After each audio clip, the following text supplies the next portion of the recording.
Here in Maine, we know how much President Bush loved his seafood. We've also heard the stories of his love for Tex-Mex in Houston. Tonight, our Jennifer Long reports from Washington, bringing us to the restaurants that kept the first family coming back for more.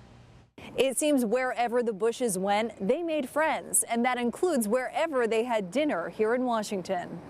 The Palm, D.C. is a staple. Tremendous history and culture. The caricatures on the wall highlight distinguished characters who were frequent guests. Arguably the most important, George H.W. Bush. We wouldn't be here without President Bush. General Manager Michael Mallory tells us when Bush was ambassador to the UN, he loved visiting the Palm in New York and often complained there was just nothing like it in Washington. The owners decided to do something about that. At his behest, gathered a group of investors, and in 1972 they opened this restaurant for George Herbert Walker Bush. And the rest is history. The Bushes often connected with the staff and patrons. After dinner, they always went to the kitchen and shook every single person's hand, right down to the dishwasher.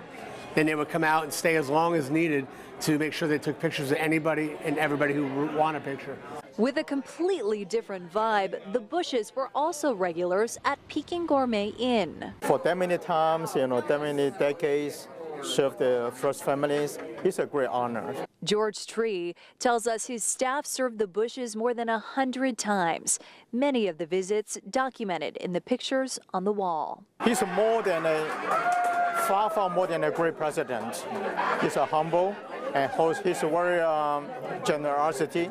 The president's favorite dish, the Peking duck. And while we can confirm the duck is excellent, Tree says what's better is having the leader of the free world as a regular and a friend. I'm not the only one miss him. The whole restaurant, everybody miss him. Yeah, and we're sad about that. Both restaurants say the photos and the drawings will continue to tell the story of a president and first lady who just loved people. In Washington, Jennifer Long, Fox 23 News at 10.